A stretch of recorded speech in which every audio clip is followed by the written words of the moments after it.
Hello and welcome to the Voice of Liberty podcast. My name is Henry Conley. Glad to have you here tonight. I want to talk about rights and I want to talk about responsibilities. And for some libertarians and people that are liberty-minded, me talking about this and talking about rights and the inherent responsibilities that come with rights just sounds a little odd. Me wanting to talk about how your right to XYZ does not leave you without responsibility. This is a topic that libertarians don't like to touch. This is a topic that libertarians really don't like to talk about. But it's a topic that needs to be talked about. And it's a topic that needs to be explained. Because when the general public hears us talk about rights, they never hear us talk about responsibilities. The right to free speech. We ignore that there is a responsibility that comes with the right to free speech that goes beyond just being able to say what you want. See, with the right to free speech, you have the responsibility to ensure that your speech does not incite violence, that your speech does not incite terror, that your speech does not incite fear or incite pain. Today, there's been some libertarians going off the rails. Why have they been going off the rails? Well, it has to do with YouTube removing 6 high-profile white nationalist accounts today. One of them being of a gentleman by the name of Stefan Molyneux. And I'm sure I'm pronouncing his name wrong, and I really could care less. See, Stefan Molyneux has been a fan and a friend of the alt-right for a long time. He's been a friend of misogynists, of racists, of nationalists. He's been a friend of homophobes and transphobes for a long, long time. Some of the stuff that Stefan Molyneux liked to talk about in his YouTube was pretty freaking disgusting. But see, libertarians, certain ones, were taking to his defense and saying how great of a person he is. I'm looking at you, Dave Smith. Certain libertarians were calling out and saying that this is a travesty, that his right to free speech is being infringed on. But again, there is a responsibility with your free speech. See, Stefan Molyneux could never figure out what that responsibility was. And even if he tried, he would never understand what the responsibilities of free speech are. And unfortunately, I hate to say it, but even most libertarians don't understand what responsibilities come with the topic of free speech. The responsibilities I'm talking about are not me saying that the government needs to infringe on free speech. My responsibilities I talk about are not saying that there needs to be regulations. My responsibilities I talk about are nothing more than a conscious thought of someone actually caring. See, yes, you have your free speech.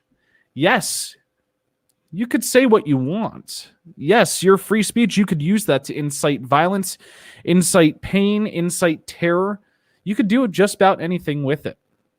And, you know, the standard libertarian would say that nothing can be done against you. But see, that's where I think we go awry. And that's where I think we go wrong. Because your right to free speech does not negate the responsibility of you to be right. Stefan Molyneux always pushed the line. See, being edgy is okay. Being edgy can get a little attention. But at what point does being edgy go too far? I argue that the point where being edgy goes too far is when being edgy causes pain to others. When being edgy causes others to not feel welcome or to not feel comfortable or to feel like their lives will be in danger. People like Stefan Molyneux don't care about that. They don't care that their speech and that their usage of their right while ignoring their responsibilities could possibly get someone killed. It's a byproduct. See, they care only about fueling their base. Makes me really sad to see libertarians defending this. But we see it all the time. When we talk about how knocking out Nazis or punching a Nazi, it's okay. The automatic response is that, well, that's a violation of their free speech. No. That is us reminding them that they have a responsibility to not use rhetoric that causes harm. When I talk about how I'm willing to knock out a homophobe or a transphobe, that is not me silencing their free speech, but that is just me reminding them of the responsibility they have. When I talk about silencing the alt-right in the Libertarian Party, it's not me trampling on their First Amendment rights, but rather me reminding them that they have a responsibility to use language that does not incite violence, that does not cause pain or terror. I'm not done, though. Let's continue with rights and responsibilities. See, another right we talk about is the Second Amendment. Don't get it twisted. I love guns, and I am a Second Amendment supporter. Fully. But when it comes to the Second Amendment, we as libertarians constantly fail to discuss the responsibility you have as a gun owner and as someone who uses that right and exercises that right. See, yes, I believe that you can own any gun out there. I could care less. You want an AK-47, go buy one. You want a literal military-grade weapon, go buy one. But see, when you buy one, you also have a responsibility to be smart about how you use your weapon. You have a responsibility to be smart about how you brandish your weapon. You have a responsibility to not put people at risk when you are brandishing your weapon, and you have a responsibility to ensure that what you do with your weapon is safe. See, yes, you have the right to step outside and defend your property with a gun. It's inherent within it, the ideas of private property and protecting your property. But you have a responsibility when you go and do this to be smart about it, to decide whether brandishing your weapon in that moment could escalate a situation beyond what it really needs to be escalated to. You have a responsibility at that moment that you brandish your weapon to decide whether brandishing that weapon could lead to the harm and possibly murder of someone who was unarmed.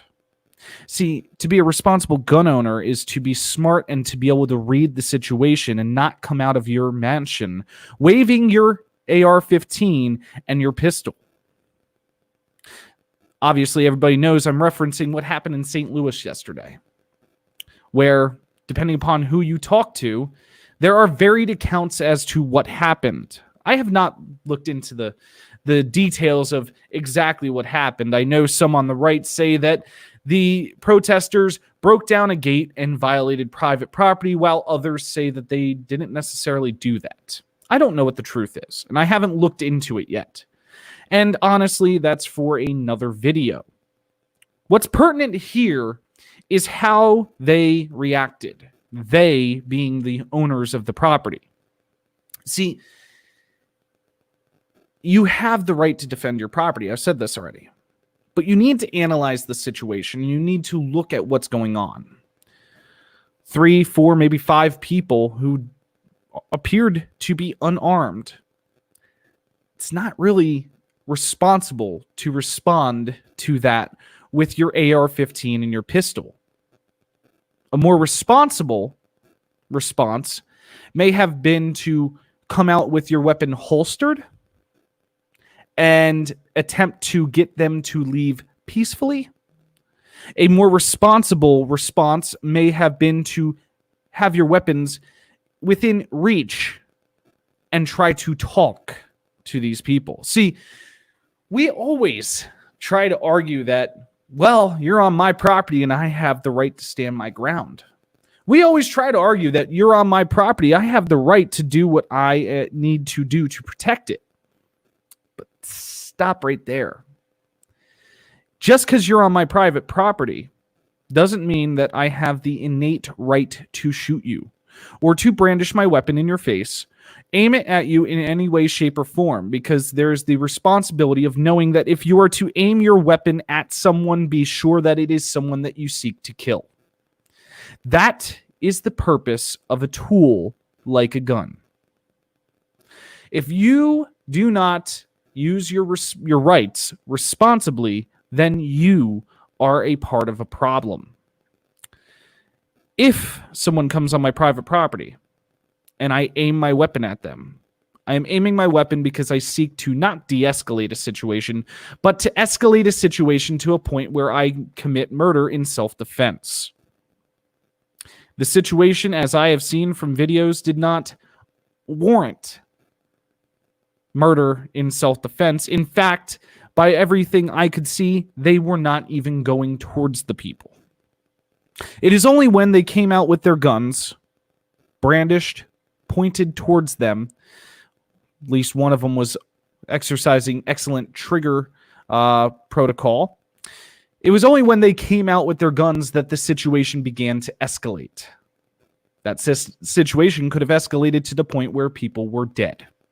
And you cannot guarantee whether it would have been the homeowners or the people that broke down the gate. See, this is all coming back to one central thing. One of the major problems that the Libertarian Party has had and will have until we actually start talking about it is that we cherish rights while not talking about the innate responsibility that comes with them. What we do is say that your rights are human. Your rights are a part of your being. We ignore that also with that, the responsibility is innately human. It is innately a part of your being. Those rights are afforded to you by a higher creator, whatever that may be to you. But I would also say that that creator, when endowing you with those rights, endowed you with the responsibility to exercise those rights properly. It's time for us to start talking about this. It's time for us to start being smart. Because once we start talking about rights with responsibilities, we can navigate through the tricky waters of talking gun control and getting people to avoid gun control and explaining how it's bad. When we navigate those tricky waters of explaining rights and responsibilities, we can talk about how you have the right to free speech, but that racist and homophobic and transphobic speech, stuff like that, is just not welcome in this party. Responsibility. So with that, let's talk about the responsibilities and let's shift this party into being something that is viewed in a good light, not a party that defends hate speech, not a party that defends stand your ground laws when not needed, not a party that is without thought. Awaken the voice of liberty.